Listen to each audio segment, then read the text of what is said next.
अस्सलाम वालेकुम everybody. We are live on SNP और आज मेरे साथ एक बहुत ही हसीन और बहुत ही अमेजिंग औरत मेरे साथ है जिनका नाम है सायरा मुबीन। और सायरा जो हैं वो अमान और एमन की अम्मी हैं, जिनको एमन को प्यार से एमी बुलाते हैं। So hi Eamon, if you are watching all the way in England, I hope कि आप सेफ हैं और आप घर में हैं। एंड सायरा के बारे में यूजुअली मैं एक बहुत ही लंबे चौड़े बायो के साथ मैं इंट्रोड्यूस करवाने वाली होती हूँ अपने गेस्ट को, लेकिन आज शायद सायरा भी परेशान हो जाएं कि मैं उनको किस तरह इंट्रोड्यूस करने वाली हूँ। तो मैंने स्पेशल नीड्स पाकिस्तान 2013 में इस्टेब्लिश करा था और स्टार्ट करा था, और 1 फरवरी 2016 में मुझे एक मैसेज आता है एक मदर से जिनका नाम है सायरा मुबीन। इनको मैंने कभी नहीं देखा, इनको मैं कभी नहीं मिली, बट इन्होंने जैसे जब मुझे मैसेज करा तो इन्होंने मुझे कहा, and quote, I wish there were more mums like you, more and more mums like you. तो ये 1 फेब 2016 की बात है। मैं ना इनको कभी मिली, ना मैंने इनको कभी देखा। 10 दिन बाद हमारी एक सपोर्ट ग्रुप मीटिंग थी, क्योंकि अब स्पेशल नीड्स पाकिस्तान को 2 साल हो चुके थे और हमने कहा कि क्यों नहीं हम लोग ऐसा एक मीटअप बनाएं जिसके अंदर माएँ एक दूसरे से मिलें, एक दूसरे का दुख सुख बांटें और पता चले कि भाई हो क्या रहा है सबकी जिंदगियों में। और मैंने सायरा को बहुत इंसिस्ट किया था कि सायरा प्लीज आना, जरूर आना इस मीटिंग में, मैं भी आपको पहली दफा मिल ही लूंगी। हाँ सायरा, याद है वो पहली ना मीटिंग जो हो सकी? ठीक है हाँ। जी। 10 तारीख का दिन आया और जाहिर सी बात है सपोर्ट ग्रुप हुआ, लेकिन ये माँ जो थी जिनका नाम सायरा था वो आई नहीं। फिर मैंने उनको मैसेज करा जाके, और ना मेरे पास इनका फोन नंबर था, तो मैंने उनको जब ऑनलाइन मैसेज करा तो मैंने कहा, सायरा सब खैरियत? तो आगे से जो रिस्पॉन्स आया ना, उससे मैं आई थिंक थोड़ी देर के लिए सांस नहीं ले पाई। मैं बिल्कुल बहुत रंजीदा हो गई और मैं बिखर सी गई थी उस दिन, क्योंकि आगे से जो मैसेज आया था वो ये था कि राबिया, हाँ बेहतर फील कर रही हूँ क्योंकि स्कूल शुरू कर दिया है, प्री स्कूल प्लस में पढ़ा रही हूँ अब, लेकिन नहीं आ सकी क्योंकि आज मेरे प्यारे अमान को 2 महीने हो गए हैं गुजरे हुए और मैं कब्रिस्तान से होती भी आ रही हूँ। और मेरे लिए ये बहुत बहुत बहुत ज्यादा अ, बहुत ज्यादा अजीब दिन था, क्योंकि मैंने 10 तारीख फरवरी 2016 तक किसी को नहीं बताया था कि मुझे उस दिन पता चला है कि मैं दोबारा माँ बनने वाली हूँ। और मेरी जब सायरा से बात हुई तो मैं सिर्फ और सिर्फ रो रही थी, क्योंकि मुझे समझ नहीं आ रहा था कि मैं किस तरह इस माँ को बताऊं जिसने अपने दिल का इतना इतना ज्यादा प्यारा, इतना ज्यादा करीब टुकड़ा खोया है, अपना दिल खोया है, कि मैं उसको कैसे बताऊं कि मुझे तुम्हारा दर्द किस तरह फील हो रहा है, क्योंकि मेरे अंदर एक नई जिंदगी दोबारा जन्म लेने वाली है या ले रही है। और उसके 10 दिन बाद मुझे एक मैसेज आता है 20 अप्रैल को कि मैं चाय के वक्त पे आ जाऊं। तो मैंने बोला कि चाय चाय मैं चाय ही पिलाऊंगी आपको। तो इन्होंने बोला अच्छा ठीक है, चाय के वक्त पे मैं आ जाऊंगी। लेकिन चाय का वक्त नहीं, 3:30 बजे के करीब एक मोहतरमा एंटर होती हैं मेरे घर में, जिनका नाम था सायरा और जिनकी मेरी पहली दफा 20 अप्रैल 2016 3:30 3:45 3:30 बजे का टाइम था, उस वक्त मुलाकात हुई। और आज वो मेरे साथ स्क्रीन शेयर कर रही हैं बहुत सारे सालों बाद, 4 साल बाद, जब हम बहनों की तरह, दोस्तों की तरह, अजनबियों की तरह, हॉस्पिटल वॉलंटियर्स की तरह, मुझे जमघट 26 स्ट्रीट अब्दुल्ला शाह गाजी के मज़ार के सामने, मैं फुल, आई थिंक 6-7 महीने प्रेग्नेंट थी, अपने तीसरे बेबी के साथ, और मुझे एक मॉब से बचाने के लिए एक खातून जो इस वक्त मेरे साथ स्क्रीन शेयर कर रही हैं, और एक मिनी वैन के पीछे खड़े होके राशन बांटने वाली वो खातून, उनका नाम है सायरा। तो सायरा, बहुत बहुत welcome. Thank you so much for sharing the screen and honoring me with your presence. How are you feeling, Saira? Thank you so much, Rabia, for this very, very long, not needed introduction. But It is so मैं SNP की तरफ से, अपने पूरे village की तरफ से, हम सब आपका बहुत शुक्रिया अदा कर रहे हैं for conducting these very valid, useful, informative sessions ever so beautifully and so gracefully. And thank you again for giving me another opportunity to talk about Aman. You know, I just love talking about Aman, irrespective of the fact कि मैं एक flow में बह जाती हूँ उसके, but jazakallah for having me. तो Saira, please tell us, अमान इस दुनिया में आए, एमन उस वक्त कितने साल की थी? Tell us your story. Eamon was 6.5 when I found out that we're having Aman. और obviously मेरी first born थी एमन, हमेशा से ही बहुत attached थी मुझसे, और बहुत हमारी फैमिली की she was the first grand child, तो बहुत ज्यादा पैम्पर्ड थी अपने अब्बू की तरफ से, अपने दादा दादी की तरफ से, नाना नानी की तरफ से। और फिर यकायक अमान का आना हमारी लाइफ में, everything change, know everything change, everything टुक अ बैक सीट। वो 6.5-7 साल की बच्ची खुद ही अपने सब काम, स्कूल के टेस्ट, कुरान क्लासेस, सब कुछ खुद ही हैंडल करने शुरू हो गई। और किस तरह अल्लाह ताला ने एक अलग रोल में मुझे टोटली डाल दिया। और ये जो खिताब मुझे दिया है आपने अमान की और एमन की अम्मी का, मुझे एमन की तरफ से मिला था, that you are Aman's mom. She always used to call me Aman's mom. Aman was born with a very challenging and rare disorder.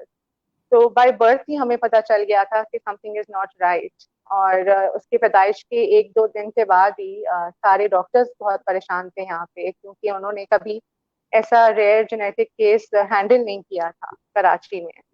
तो बस वो फर्स्ट डे से जो चैलेंजेस हमें मिले थे पूरी फैमिली को, उसको एक्सेप्ट करना ही इतना मुश्किल था इनिशियली। मगर अमान को जब हम देखते थे, चाहे वो NICU हो या फिर अलग से उसके कमरे में जब मैं जाती थी, तो उस बच्चे ने डे 1 से मुझे सिर्फ पॉजिटिव वाइब्स दी हैं। उसके अंदर एक अनबिलीवेबल सुकून होता था, even with a zillion things going on with him, which doctors had no idea about how to cope about it. उस बच्चे के अंदर एक ऐसा इत्मीनान, एक ऐसी पॉजिटिविटी थी जिसने पहले दिन मुझे संभाल के रखा था। ये बहुत बहुत मुश्किल चीज है to go through the challenges of your newborn. आपसे ज्यादा ये कोई नहीं समझ सकता जब आपके सामने 3-4 बेहतरीन डॉक्टर्स आके बता देते हैं कि ये मसले हैं, और हमारे पास कुछ अभी प्लानिंग नहीं है कि हमने इसको किस तरह हैंडल करना है, बट ये आपका बच्चा है, ये आपकी जिम्मेदारी है। तो आई थिंक वो जो एक्सेप्टेंस होती है ना डे 1 से, जो जब माँ को ये पता चलता है कि उसका इतना खूबसूरत दिखने वाला बच्चा, जो कि उसकी नज़र में बिल्कुल परफेक्ट है, जो कि अंदर से परफेक्ट नहीं है, बहुत मसले हैं अंदर, एक खतरनाक किस्म की बीमारी है जिसका शायद कोई इलाज भी ना हो उस वक्त, तो बहुत मुश्किल था। हॉस्पिटल के वो 3-4 हफ्ते बहुत बहुत मुश्किल थे मेरे लिए। And I think I was 26 when I give birth to Eamon, because Eamon को मैंने 19 इयर्स में, I was very young when I got married, और मैं सिर्फ 26 इयर्स की थी। तो उस वक्त हैंडल करना उस सिचुएशन को मेरे लिए मुश्किल था। मगर 2 चीजें जिसने मुझे बहुत ज्यादा संभाला, एक अमान खुद, उसके अंदर की जो कशिश थी, जो इत्मीनान और सुकून था जो हमेशा उसको देख के मिलता था, एक वो, और दूसरा ऑब्वियसली मेरी फैमिली। यू सी एक्सेप्टेंस शुरू होती है आपके घर से। हमारे बच्चों के केस में एक्सेप्टेंस शुरू होती है नानी और दादी से, क्योंकि हमारे बच्चे पहले उनकी गोदों में ज्यादा होते हैं जब हम हॉस्पिटल में होते हैं। तो this is for all the grandmothers जिन जो ये नए चैलेंजेस कभी फेस करें, कि होल हार्टेडली अपनी बेटियों को इनकरेज करके एक्सेप्ट कीजिए उनके बच्चों को, और किसी भी कोई भी मसला, कोई भी प्रॉब्लम या कोई भी चैलेंज अल्लाह की तरफ से जब आए, तो अपनी बेटियों को हमेशा सपोर्ट करें। You know one thing I always used to feel, Rabia, आपका और मेरे बीच में जो चीज कॉमन थी ना, हमारा फोर्थ बचपन से बहुत स्ट्रांग रहा है। And I'll take this opportunity now to thank another beautiful soul, Salma Aziz, for raising such a daughter. For and then मैं अपनी अम्मी का भी बहुत शुक्रिया अदा करना चाहूंगी, अम्मी अब्बू का, कि बचपन से ही हमारे अंदर, हम चारों के अंदर वो इतना कॉन्फिडेंस उन्होंने बिल्ड किया कि फिर जब आगे जाके, जब आपके दूसरे घर में जाके जब आपको ये चैलेंजेस मिलते हैं, जो आजमाइश मिलती है अल्लाह की तरफ से, उसको फिर आप एक सही तरीके से हैंडल कर सकते हैं। Any parent with a differently able child or with a fragile child with medically complex needs, they need to understand कि हर चीज, हर आजमाइश जो आपको आती है वो सिर्फ अल्लाह की रजा से आती है। अल्लाह की रजा के बगैर कोई चीज, एक पता भी नहीं हिल सकता आपको। तो बस ये चैलेंज आपको बहुत मजबूत होके आपको पहले दिन से हैंडल करना पड़ता है। दैट्स व्हाट आई थिंक, कि अगर पहले दिन से माँ एक्सेप्ट कर लेगी ना कि हाँ मेरे बच्चे में ये मसले हैं और मेरी बहुत मुश्किल जर्नी होनी है, मगर मैंने तो हैंडल करना है, और कौन हैंडल करेगा एक माँ के अलावा। और बेटियों के साथ लाजमी, और एंड इवन मोर बहुओं का ख्याल। आपके जो बेटे की वाइफ जो किसी और की बेटी होती है जिसको आप घर में लेके आते हैं, अगर आप उसका ख्याल रखें और उसका सपोर्ट सिस्टम बने, तो बहुत ही एक ब्यूटीफुल रिलेशनशिप होती है।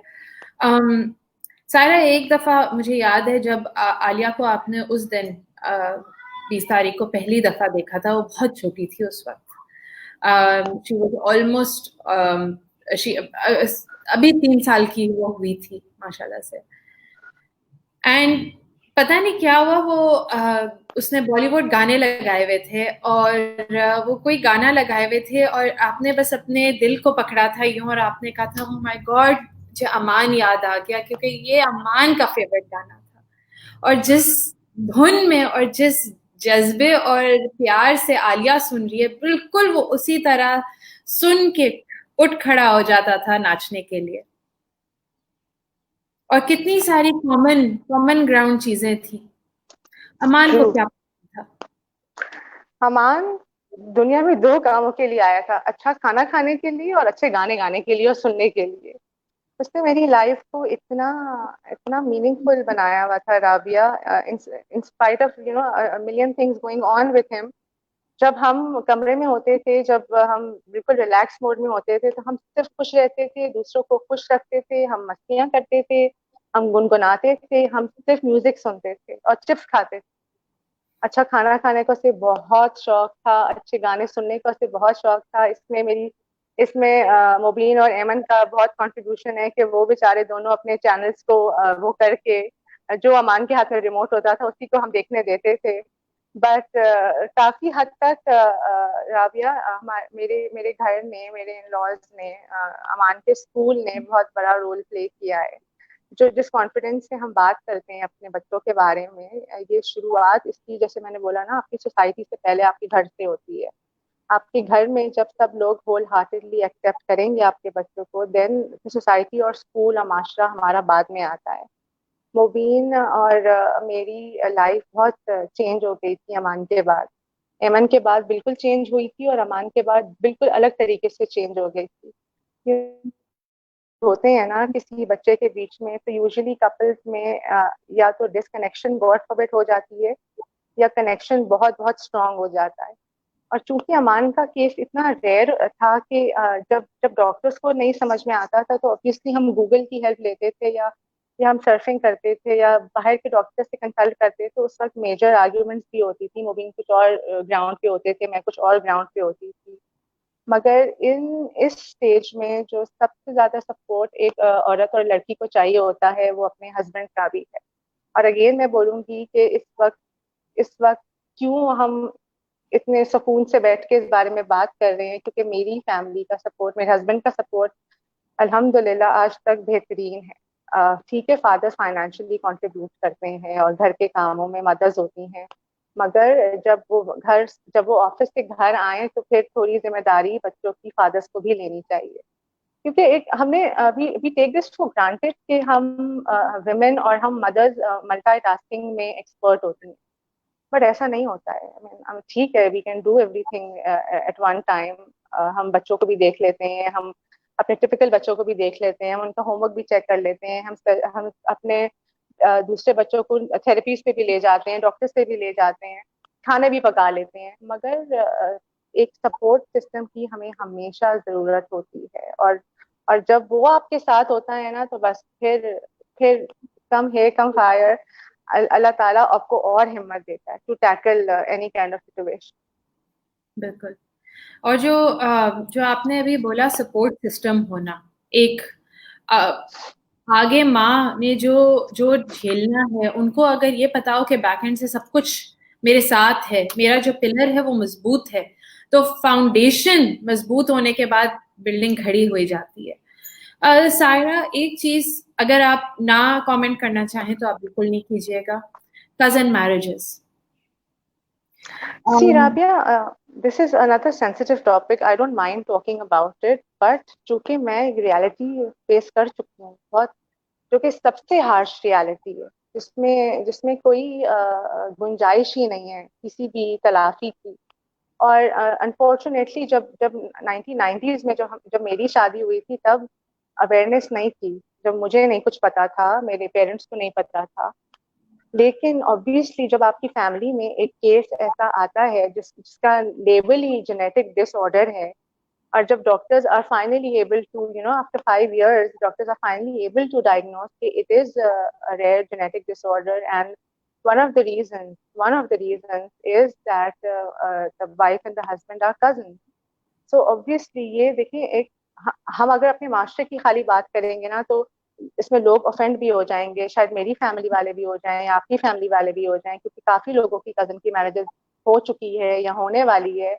मगर चूंकि हमें पता है, अब हमें अवेयरनेस है, चूंकि हम पढ़ चुके हैं और गुजर चुके हैं स्टेज से, तो हाँ, अब मैं ये जरूर आवाज उठाती हूँ कि इंटर रिलेटेड कजन मैरिजेस में बच्चों बच्चों पे बहुत इफेक्ट्स होते हैं, और खुदा ना खास्ता कभी कभी फेटल होते हैं जिनका इलाज नहीं होता। वो तकलीफ, वो आजमाइश जो एक पेरेंट गुजरते हैं ना अपनी औलाद को इस तरह बेबस देख के, उससे बहुत बहुत बेहतर है कि हम थोड़ा सा एजुकेट करें अपनी फैमिली को, अपने आप को इस चीज के बारे में। मैं ये नहीं बोलती हूँ कि ये हर कजन मैरिज में एक रेयर जेनेटिक केस आता है, ये ऐसे ऐसे नहीं होता है, मगर कभी कभी मे बी, मुझे परसेंटेज का भी फुल रेशियो नहीं मालूम, लेकिन कभी कभी जो आपके जीन के म्यूटेशंस होते हैं वो इतने सिवियर नताइज दिखा देते हैं कि आपको खुद फिर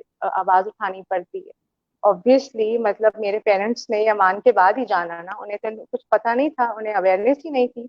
तो ऑब्वियसली फिर बाद में when my younger sisters were getting married, तो उन्होंने सही डिसीजन लिया, एंड कजन मैरिजेस को अब मैं प्रमोट कभी भी नहीं कर सकती, और ना ही मैं किसी को मशवरा दूंगी इस चीज के बारे में, क्योंकि मैंने जो कॉन्सिक्वेंस बेयर किया है Rabia, it is one of the most painful thing, and what a parent goes through is see his child suffer so endlessly, and ये जो तकलीफ होती है ना औलाद की, ये बर्दाश्त के बाहर होती है। ठीक है, अमान का वो स्टेज बहुत खूबसूरत था, जब वो स्कूल भी जाता था, और जब वो नौटी भी था, और जब वो मस्तियां करता था, वो गाने गाता था, वो सिर्फ खाता पीता खुश रहता था। लेकिन फिर एक ऐसा स्टेज भी आया जिसकी डॉक्टर्स ने हमें बहुत सालों पहले बोला था कि there might be a possibility कि गॉड फॉरबिड अगर उसके बाकी ऑर्गन्स एक साथ अफेक्ट होना शुरू हो गए, फिर हम क्या करेंगे। तो फिर 13 साल 12 साल की उम्र में एक ऐसा टाइम आया उसके ऊपर when his brain was affected badly by seizures, जो कि लाइलाज थे, जिनका जिनका कोई इलाज नहीं था। हालांकि ट्रायल और एरर बेसिस पे बहुत सी दवाइयाँ डॉक्टर उसको देते थे, मगर देन वो तकलीफ में तो वो बच्चा था ना जो एक्सप्रेस भी नहीं कर सकता था, और वो माँ बाप थे और वो बहन थी जो हर रोज देखते थे उस बच्चे को कि मैं कितनी दफा गिरते हुए सीजर्स की वजह से। तो ये एक अलग एक बहुत बड़ा एजेंडा है राबिया, कजन मैरिजेस का। अगेन मैं यही बोलूंगी कि सबके अलग अलग आजमाइशें होती हैं, हर चीज अल्लाह के हाथ में होती है, मगर अल्लाह ताला ने हमें ये भी बोला है कि अपनी अकल इस्तेमाल करो, अपना जहन इस्तेमाल करो, और खुद खूब मेहनत करो और बरकत अल्लाह ताला डाले। लाइक यू सेड सायरा के 13 साल एंड एक बहुत इम्पोर्टेंट पार्ट था जो आपको already there is never any getting ready या प्रिपेयर होना जिसे कहते हैं, वो कभी प्रिपरेशन हो नहीं सकती। मुझे अभी भी याद है आपने मुझे बताया था कि एक पॉइंट था कि अमान जो थे वो व्हीलचेयर में आप उनको बिठाती थी तो वो प्रॉप अप नहीं कर पाता था। फिर एक वो पॉइंट आया कि जब उसको बिस्तर से उठाना बहुत मुश्किल हो गया एंड माँ बाप बहन सब साथ मिलके अपने भाई अपने बेटे का ख्याल रख रहे थे and at the end, which would have been his, this year would have been his 17th birthday, I believe. 18th Birthday. How was the process of the loss? सी राबिया, अमान और मेरी रिलेशनशिप वाज एक्सट्रीमली यूनिक। जो हमें जानते थे, जो अमान की school की जो फ्रेंड्स की मम्स थी, और जो मेरे घर वाले थे, और जो मेरे रिश्तेदार थे जिन्होंने मुझे देखा था अमान के साथ, जो मेरी बहनें थी, they knew Eamon and I were inseparable, because day one से ही वो मेरा, I used to call him my Siamese twin, क्योंकि वो हमेशा मुझे चिपक के रहता था, और हमें मुझे मैं हमेशा उसके साथ ही होती थी। We used to sleep together, वो मेरी पलंग में सोता था, और हम ब्रेकफास्ट साथ करते थे, हम लंच साथ करते थे, हम डॉनवेन मॉल हमेशा साथ घूमने जाते थे। कभी कभी ऐसा होता था उसको मैं छोड़ के जाती थी ऑब्वियसली, बट ये कि वी वर लिटरली इंसेपरेबल। और जो लास्ट 2013 में जब वो सीजर्स जब हुए अमान को, तो वो भी इतने कोई कॉम्प्लेक्स और रेयर थे कि उनको भी समझने के लिए मुझे बहुत से न्यूरोलॉजिस्ट को कंसल्ट करना पड़ा था। बट फॉर्चुनेटली हमारे मुल्क में, हमारे शहर कराची में, we have some very very good doctors, very fine doctors. मेरे केस में हमेशा से, बचपन से मेरी आदत थी, जो मुझे कोई नेगेटिव वाइब देता था ना, मैं उससे अलग हो जाती थी, चाहे वो कोई भी हो, चाहे वो डॉक्टर्स भी क्यों ना हो जो अमान के बारे में नेगेटिव चीजें बोलते थे। मैं हालांकि अच्छे डॉक्टर्स होते थे, मगर मैं थोड़ी दिनों के लिए, महीनों के लिए उनसे दूर हो जाती थी। तो ये जो पूरा प्रोसेस था ना टू अंडरस्टैंड, ये जो 2013 में जो ये सीजर्स जिसको होना शुरू हुए, आई थिंक ये मेरी जिंदगी का सबसे मुश्किल स्टेज था। आई थिंक ये स्टेज मुबीन के लिए बहुत मुश्किल था, एमन के लिए बहुत मुश्किल था, क्योंकि सीजर्स आपको बता के नहीं आते ना कि 4 बजे एक सीजर आएगा या 3 बजे सीजर आएगा। ये ड्रॉप अटैक्स होते थे, जो आपका इतना एक्टिव, हाइपर एक्टिव बच्चा जो कहीं पे भी भाग रहा होता था, और जब when seizure used to strike, तो obviously used to fall down, और फिर चोटें लगती थी, कट्स लगते थे, स्टिचेस आते थे, और वो हॉस्पिटल में इमरजेंसी के लिए हमें भागना पड़ता था। तो ये इसकी जो ये 2 साल जो बीमारी थी ना, उसने आई थिंक सब कुछ ओवर पावर कर लिया, पिछले सालों की मेमोरीज को, और पिछले सालों की मेरी मेहनत को, बिकॉज मैं खुद रिलेट नहीं कर पा रही थी कि ये हो क्या रहा है। और ये इतनी इंटेंसिटी से भरता जा रहा था कि एज यू सेड कि वो भागने वाला बच्चा, वो नाचने गाने वाला बच्चा व्हील चेयर बाउंड हो गया, एंड देन वो बेड रिडन हो गया because the seizures were so severe. And then एक स्टेटस, एक टर्म हम मेडिकली यूज करते हैं जिसमें बच्चा एक ऐसे पोजीशन में होता है स्टेटस में कि वो कंटिन्यूसली सीजर्स हो रहे होते हैं, जो कि हमें दिखाई नहीं देते, मगर उसकी वजह से वो बच्चा हिलजुल नहीं सकता, बोल नहीं सकता। So to see my Aman, who used to be such a big eater, such a happy boy, and just to see him on bed, helpless, ये मेरा सबसे पेनफुल टाइम था, जिसके बारे में मैं सोचती भी, अभी भी मैं सोच रही हूँ ना तो मैं, मेरे हाथों में बहुत ज्यादा पसीना आना शुरू हो गया, बिकॉज ये जो तकलीफ थी ना, जो उसको, जो ये 2 साल इसने उठाई है, ये बहुत पेनफुल थी। पहली चीज तो ये कि he was not a little boy, he was almost 14-year-old young boy. He was a tall big boy, और उसको उठा के फिर वॉशरूम लेके जाना, और फिर उसके सीजर्स में, एज यू नो, कि जब तबीयत खराब हो जाती है, कपड़े खराब हो जाते हैं, उसको बार बार चेंज करना और उठाना बिठाना मेरे लिए बहुत बहुत मुश्किल होता जा रहा था। और ऑब्वियसली घर पे हेल्प बहुत होती थी, एमन होती थी, बट मैं अगेन, जैसे कि माएँ जो हैं वो बहुत, जब बच्चा इतना मेडिकली कॉम्प्लेक्स कंडीशन में हो तो obviously you will not trust a maid और a nurse, you will want to be present there the whole time and do everything on your own. At least मेरे अंदर ये चीज थी कि I will have to do manage this on my own. तो वो जो 2014 और 2015 का जो टाइम पीरियड था वो बहुत पेनफुल, स्ट्रेसफुल था। ये एमन की क्रूशल इयर्स थे। उसकी यूनिवर्सिटी स्टार्ट होने वाली थी, and then she was supposed to go for her university, but चूंकि सितंबर में अमान फेल्ट सो सिक कि उसने अपना कोर्स डेफर किया, and she opted for the fall course.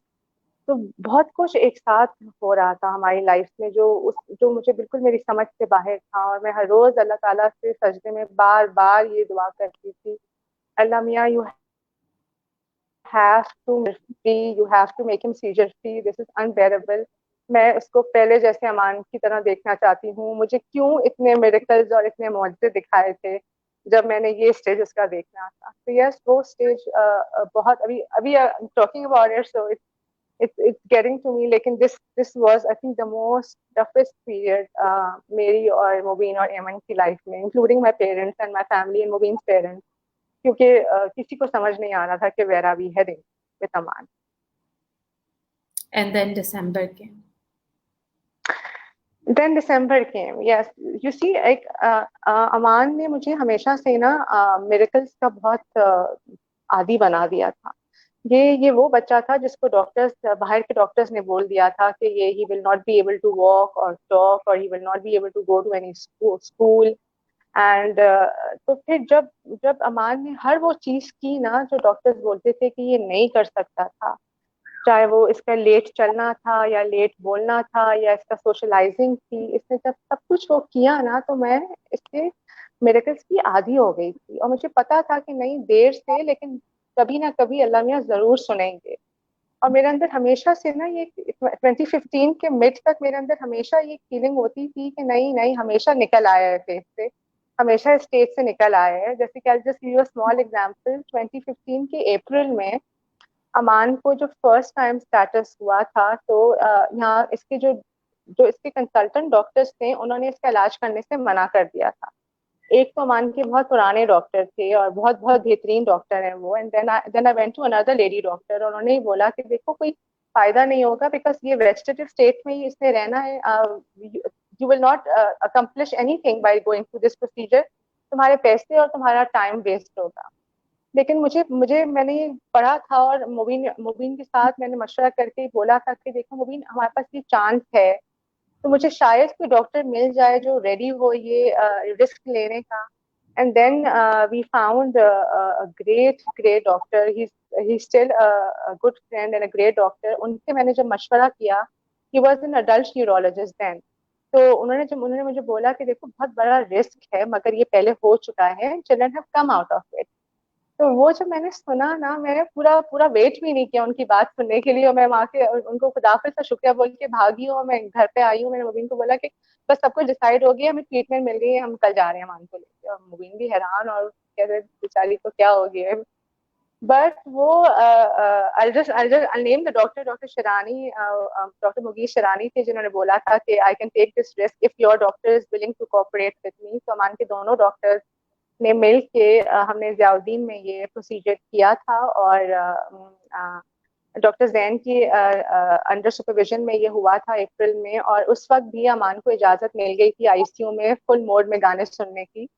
तो सारे बच्चे अमान के साथ खुश होके गाने सुन रहे होते थे, और सारी माएँ मेरी तरह रो रही होती थी। मगर वो उसने, मतलब मैं आपको बता रही हूँ कि उसने आईसीयू का माहौल भी ऐसे चेंज कर दिया था कि वो नर्सेस भी मुझे बोलती थी कि आप बहुत बहुत लकी हैं कि अल्लाह ताला ने आपको अमान दिया है। एंड अल्हम्दुलिल्लाह अप्रैल में वो रिकवर करके निकला है स्टेटस से बाहर। He came out of the status, it was a miracle again.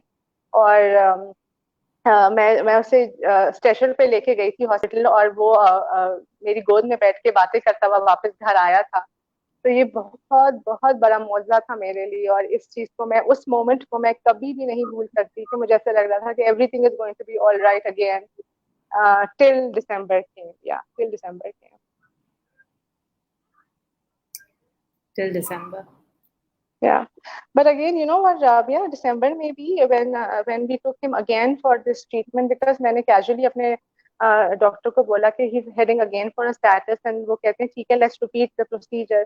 अब ये जो दिन थे ना, the first week of December, ये एमन के लिए बहुत crucial time था, because उसकी उसकी यूनिवर्सिटी के एडमिशन चल रहे थे, उसके वीजे इंटरव्यूज हो रहे थे, और I was supposed to go with her to drop her to her university. तो कितने साल एमन had taken a back seat, और कितने साल वो बच्ची खुद ही अपने सब कुछ करते आई है। और जब मुझे ये पता चला था कि Aman was going to be on the vent, क्योंकि डॉक्टर्स ने हमें ये प्रिपेयर कर दिया था कि दिस टाइम ही वाजंट, और वी weren't दिस लकी। तो जब हमें डॉक्टर्स ने बोल दिया था कि he needs to be on the ventilator, और वो उसके 1 या 2 दिन बाद एमन की यूनिवर्सिटी के लिए हमें वीजे की कॉल आई हुई थी। I remember, Rabia, this is the 7th December I'm talking about, 2015, कि मुझे कॉल आई थी एम्बेसी से कि you have to come on the 9th for, या on the 10th for the visa interview. तो मैंने उस वक्त ये बोला, see I have a child who is on the ventilator and I really can't decide anything right now. तो पता नहीं वो वीजा बहुत सख्त थे, इश्यूज कुछ ज्यादा थे, तो they gave me a date, कहते ठीक है आप 10th को आ जाओ, हम इससे ज्यादा आपको वो नहीं दे सकते हैं फॉर सम रीजन। तो वो उस वक्त मैंने हाँ बोल दी, हामी भर ली। हालांकि I remember my dad looking at me and he was saying कि what are you doing, how can you do this. तो मैंने उस वक्त, वो आई थिंक पहला टाइम था आफ्टर सो मेनी इयर्स कि मैंने एमन को अमान के ऊपर तरजीह दी थी उस पीरियड में। क्योंकि जब हम हॉस्पिटल जब पहुंचे थे तो डॉक्टर्स ने हमें बोला था कि they've decided कि we need to unplug Aman, because जो जो आपका बेटा जो आपको इतना खूबसूरत इस वक्त नजर आ रहा है वेंटिलेटर पे, ही वॉन्ट बी द सेम अगर आप उसको प्रोलॉन्ग करोगे। उन्होंने मुझे हर तरीके से प्रिपेयर किया था, ऑल द डॉक्टर्स रिलीजियसली भी मुझे प्रिपेयर किया था, और वैसे भी मुझे बता रहे थे, they were very very very considerate. मगर जब मैं अमान को देखती थी राबिया वेंटिलेटर पे, वो ही ग्लोड लाइक नेवर बिफोर। मैंने कभी उसको इतने पुरसकून नहीं देखा। ही हैड दिस पिंक रोजी चीक्स उसके थे, और उसके इतने खूबसूरत उसके ब्लॉन्ड उसका लुक आता था, वो इतना ग्लो कर रहा था उस वक्त। और मैं उस वक्त आईसीयू में मैं इतनी जोर से रोई कि मुझे नर्स बाहर लेके गई। और फिर एक रैंडम डॉक्टर जिसको मैं कभी नहीं मिली पहले, this is also something I have never shared before in public. उस डॉक्टर ने मुझे बोला कि what you see when you look at your son, how does he look to you, did you see him recently. तो मैंने बोला जी। तो कह रहा मेरे साथ अंदर आओ। तो he took me inside, he held my hand, this new doctor. उसने बोला कि look how beautiful your son is right now. मैंने बोला जी। तो बोला कि have you ever seen him this beautiful. मैंने बोला कि नो। तो बोलते हैं do you know why is he glowing. तो मैंने बोला कि व्हाई। तो कहता है कि because he is already seen the place where he is going off to right now.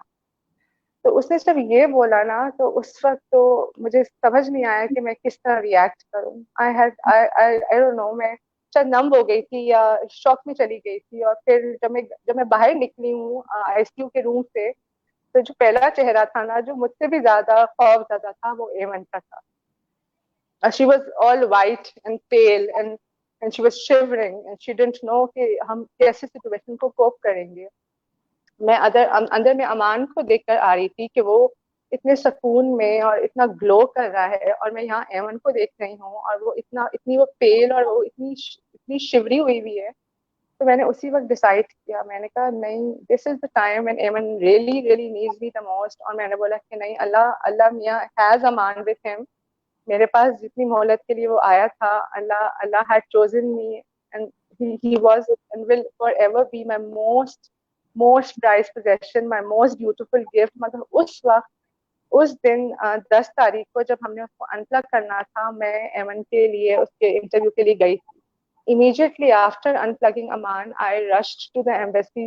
I think बहुत रोबोटिक हुआ था जो भी हुआ था, सब कुछ. ऑब्वियसली मेरा मेरा sense of mind, frame of mind वो नहीं था जो नॉर्मली होता था. But I remember crying profusely in the car alone. मगर जब मैं वहां पे गई थी, मुझे बस ये था कि अल्लाह ने अमान को संभाला हुआ है और इस वक्त मुझे एमन को संभालना.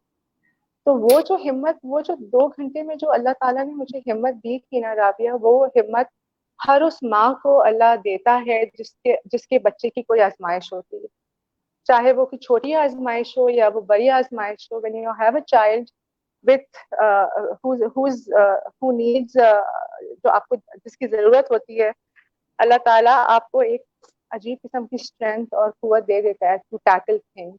मुझे अभी भी ऐसा लगता है कि शायद अगर मैं अपनी नॉर्मल सेंस ऑफ में माइंड में होती कि मैं अपने आप को खुद जज करती कि नहीं, what I did wasn't wise, कि मैं कुछ गलत बोल सकती थी वहां जाके या ओवरली रो सकती थी. मगर आई थिंक अल्लाह ताला आपको संभालते हैं और स्पेशली एक माँ को बहुत खूबी से संभालते हैं. स्पेशल नीड्स के इस प्लेटफॉर्म में जितनी भी मदद ये सुन रही हैं, अगर आपको कोई भी चैलेंज है या आपको लगता है कि आपकी आजमाइश बहुत मुश्किल है, अल्लाह ताला ने आपको इस तरह संभाला हुआ है जैसे कि शायद आपके पेरेंट्स भी आपको नहीं संभाल सके. अल्लाह ताला will comfort you, will connect you with goodness later on, और आपकी हर चीज को वो आसानी से आसानी करेंगे हर चीज के अंदर. ट्रस्ट इन हिम, अपने आप को उनके सपोर्ट करें, अपनी औलाद को उनके सपोर्ट करें. एक डिफरेंटली एबल बच्चे को रेस करना दुनिया का सबसे मुश्किल काम है. एक आजकल के इतने कॉम्पिटिटिव जमाने में एक न्यूरोटिपिकल बच्चे को हैंडल करना कितना मुश्किल होता है, कितनी एक्सपेक्टेशंस हैं from a 2 year old. Being a teacher also I feel कि बहुत प्रेशर है आजकल के बच्चों पे. बट हम दुनिया के फ्लो में ही है ना. मगर एक स्पेशल नीड्स मदर को अल्लाह ताला ने चूज किया है. Not everybody is gifted with a child with so many extra needs. जब एक स्पेशल नीड्स माँ को अल्लाह चुनता है इस आजमाइश के लिए, तो उसको फिर वो उतनी कैपेबिलिटी, उतनी ताकत भी देता है टू हैंडल सच सिचुएशन. और आपने इतनी ब्यूटीफुली सायरा बोला कि उस वक्त एमन को मेरी जरूरत थी, क्योंकि अल्लाह ताला ने अमान को तो हैंडल किया हुआ था, मुझे एमन को हैंडल करना था. और कितना मुश्किल होता है माओं को ये चैलेंज एक्सेप्ट करना कि अगर 3 बच्चे हैं, हमारी दोस्त भी है जिसके 4 बच्चे हैं माशाल्लाह से, हम उसको हर रोज प्रेज कर रहे होते हैं, और वो दोस्त अगर सुन रही है तो उसको पता है कि वो कौन है. तो कितना मुश्किल है सब बच्चों को एक जितनी अटेंशन देना, या अगर कभी एक दिन किसी को ज्यादा अटेंशन दिया तो दूसरे दिन दूसरे को अटेंशन देना. आई नो मैंने आपसे कहा था कि मैं एमन से बात करूंगी because I really feel that what a beautiful child you've raised. माशाल्लाह से इतनी नेक और इतनी ब्यूटीफुल बच्ची जिसने बहुत देखा, बहुत सहा, अपने पेरेंट्स की बहुत सपोर्ट करी, अपने ड्रीम्स एंड एस्पिरेशंस को उसने एट बे रखा. लेकिन देखें, सब कुछ, हर चीज का एक वक्त मुकर्रर होता है. ट्रू. और हर चीज अपने उस वक्त पे कामयाबी की तरफ जाती है. बिल्कुल. जब आप इस पूरे सिचुएशन से डील कर रही थी, और आपने जैसे कहा कि आपने रोबोटिकली, मैकेनिकली आपने कोशिश करी कि आप अमान की माँ की भी पूरे you fulfil those needs and आप एमन की भी नीड्स फुलफिल करें. उस वक्त आप अपनी नीड्स किस तरह फुलफिल कर रही थी? राबिया देखिए, अगर मैं इस वक्त बोलूँ ना कि बहुत इम्पोर्टेंट है, सेल्फ केयर से ज़्यादा इम्पोर्टेंट कोई चीज़ नहीं है. क्योंकि थोड़े दिन पहले आपके फोरम पे डीन सिस्टर्स की सबीन रबानी ने ये खूबसूरत बात बोली थी कि हम हैं तो सब है. उस वक्त अगर देखिए, जब माँ के साथ ये ट्रायल्स हो रही होती हैं, वो सबका ख्याल रखती है सिवाय अपने आप के। मेंटल हेल्थ तो बहुत दूर की बात है, वो अपनी पर्सनल हाइजीन, फिजिकल हेल्थ के बारे में भी नहीं सोचती है, क्योंकि उसे पता है कि अगर वो टाइम वो अपने बच्चों को दे देगी तो प्रॉब्ली वो ज्यादा ज्यादा बेहतर होगा उसके लिए। मगर चूंकि मैं बोलूंगी, मुझे अपना ख्याल उस वक्त इसलिए रखना पड़ रहा था, और मैं रखती थी क्योंकि मुझे पता था कि अगर मैं फिट रहूंगी तो मैं अमान को हैंडल कर सकूंगी, मैं अपने हस्बैंड और अपनी बेटी को हैंडल कर सकूंगी। मेंटली स्ट्रांग होना एक अलग बात है, फिजिकली फिट होना भी एक अलग बात है, लेकिन अपने आप को इस तरह संभाल के रखना कि आप मेंटली और फिजिकली दोनों दोनों सिचुएशंस में अपना भी सोच रहे हैं, अपनी फैमिली का भी सोच रहे हैं। I think it's easier said than done now, लेकिन जितनी भी mothers, young mothers, old mothers ये सुन रही हैं कि उनके पास अगर challenges हैं to deal with the children, they need to take care of themselves, they need to stay fit, eat healthy। 10 से 15 मिनट अपना अपना मी टाइम जरूर निकालें, 10 से 15 मिनट वॉक कर लें, या एक प्रोलॉन्ग शावर ले लें, या 10 मिनट के लिए कोई बुक पढ़ लें या म्यूजिक सुन लें, लेकिन अपने आप को 15-20 मिनट दिन के जरूर दें। मुझे पता है कि अभी बहुत आसान है मेरे लिए बोलना, मगर ये इम्पोर्टेंट है, क्योंकि आप हैं तो फिर सब है। आपकी आपकी तबीयत ठीक रहेगी, आप अपने बच्चे को अच्छा हैंडल कर सकेंगे, आप चैलेंजेस अच्छा फेस कर सकेंगे। So yes, I think it's extremely important for any mother, for that matter, not just for a special needs mother, for any mother to physically and mentally stay fit for the sake of her family, for the sake of herself.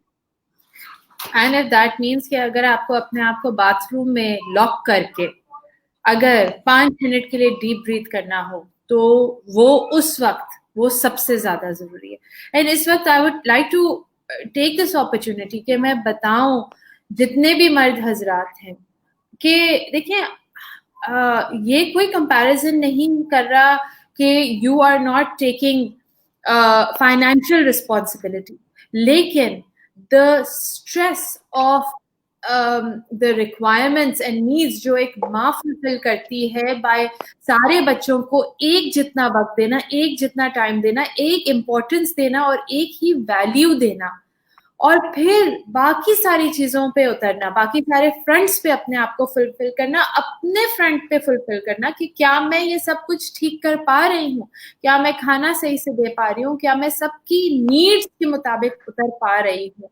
तो please अपनी wives का support system बने और उनको help करें, क्योंकि अगर आप उनको हेल्प नहीं करेंगे, अगर उनकी मेंटल सैनिटी, उनकी मेंटल वेलबीइंग का ख्याल नहीं रखेंगे, तो कोई भी नहीं रखेगा, क्योंकि समटाइम्स वो खुद फॉल शॉर्ट कर जाएंगी कि वो अपनी नीड्स की देखभाल करें।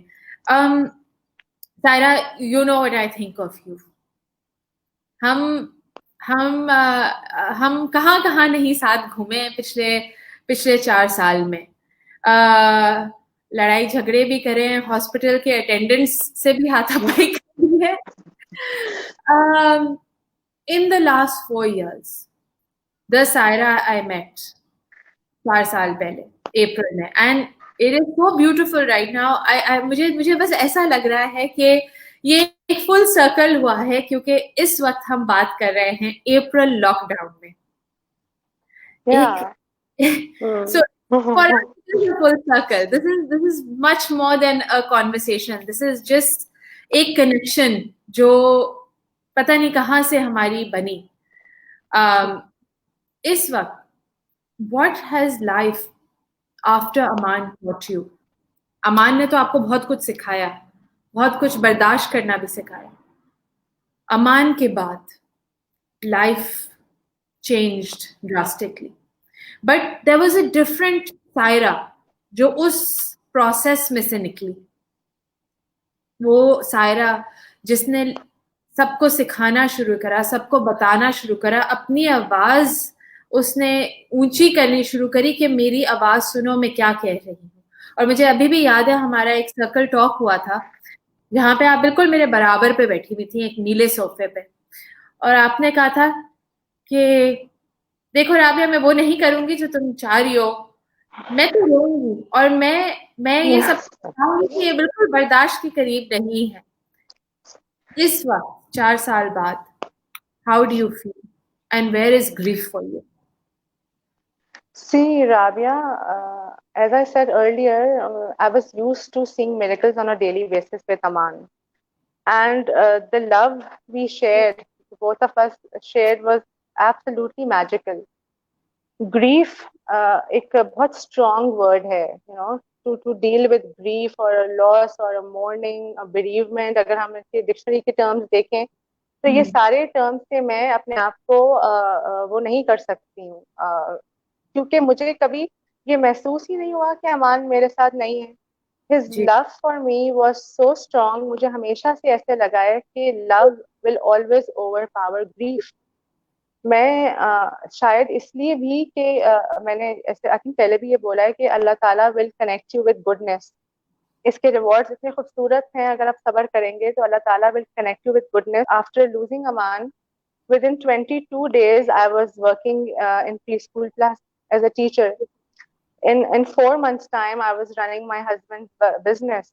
So सॉरी सायरा, उस वक्त आई स्टिल रिमेम्बर, मैं आपको कट इसलिए कर रही हूँ क्योंकि मुझे आपका बहुत एक ब्यूटीफुल जुमला याद है. आपने कहा था कि अमान गया लेकिन अमान मुझे इतने सारे बच्चों के गिर्द छोड़ गया. True, true. I think this is the best thing that happened to me. This, see, business is something what you run for the family. School is where I go for myself. मैं इसमें whole heartedly accept करती हूँ कि I'm very selfish, कि मैं school सिर्फ अपने लिए जाती हूँ.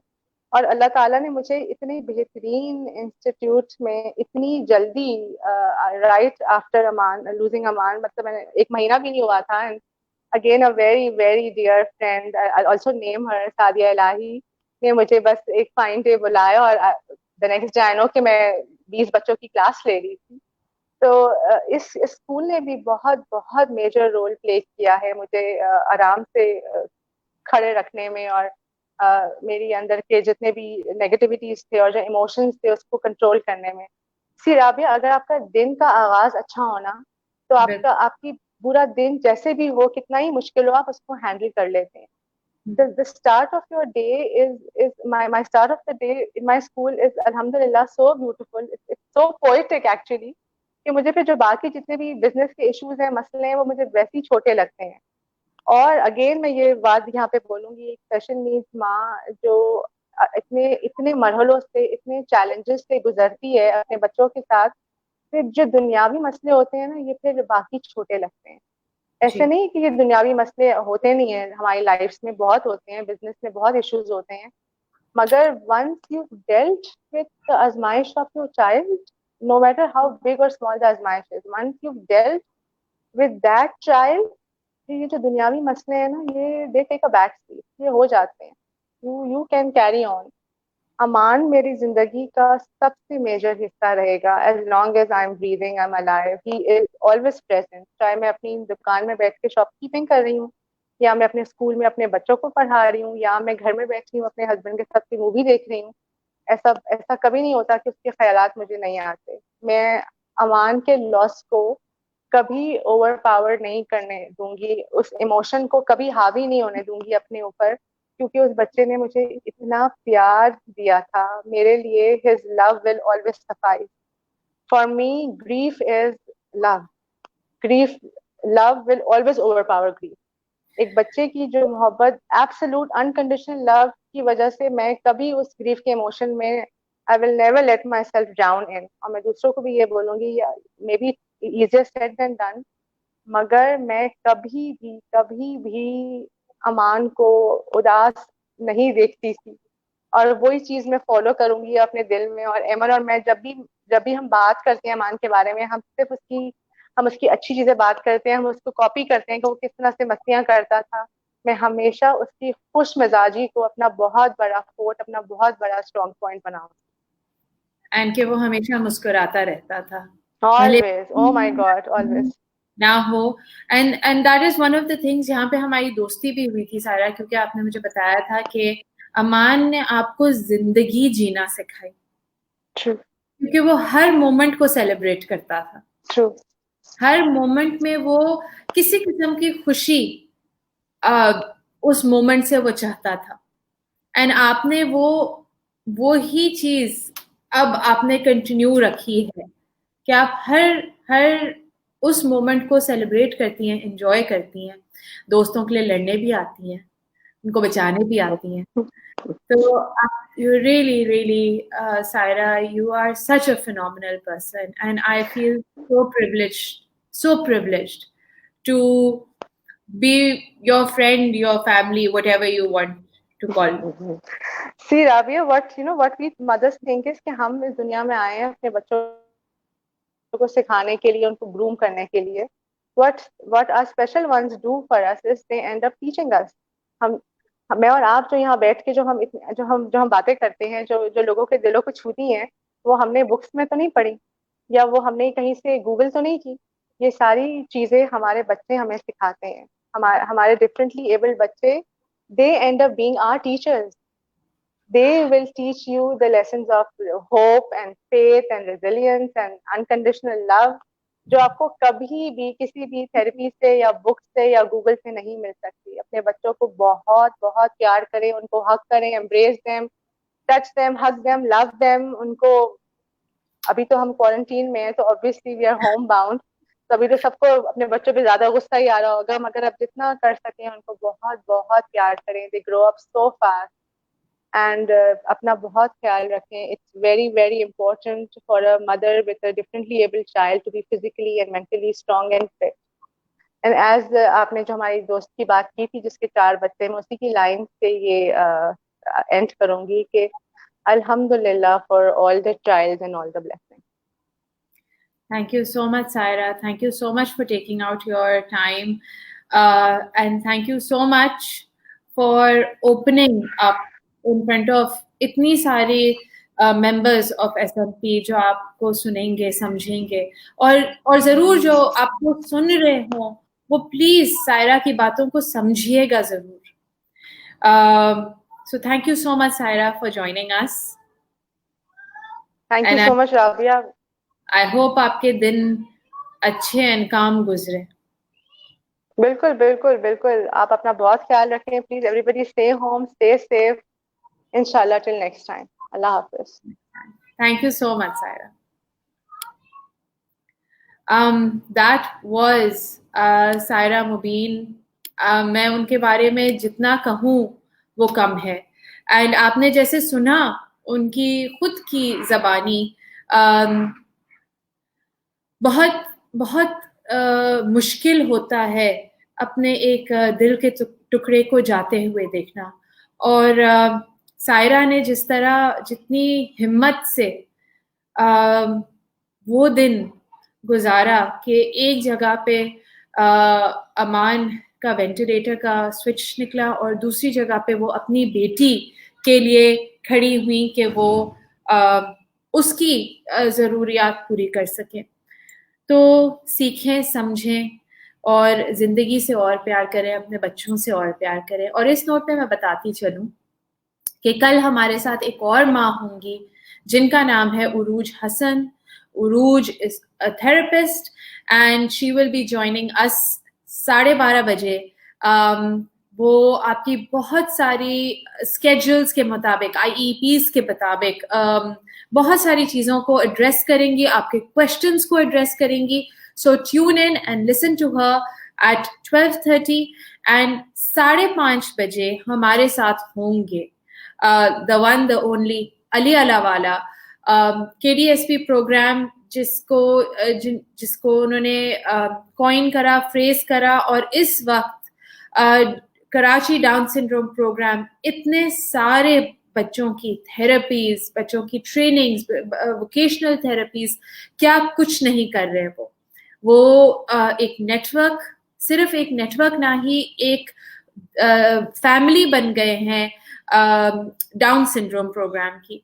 तो tomorrow at 5:30 we will have Ali Alawala with us. तो इस पे मैं ये सेशन ख़त्म करूँगी. अपना ख्याल रखें. Self care is very important, चाहे वो 5 मिनट गौसल खाने में क्यों ना हो. अपना ख्याल रखें, मुस्कुराते रहें और नींद पूरी कीजिए. कल मिलेंगे 12:30 बजे. खुदा हाफ़िज़.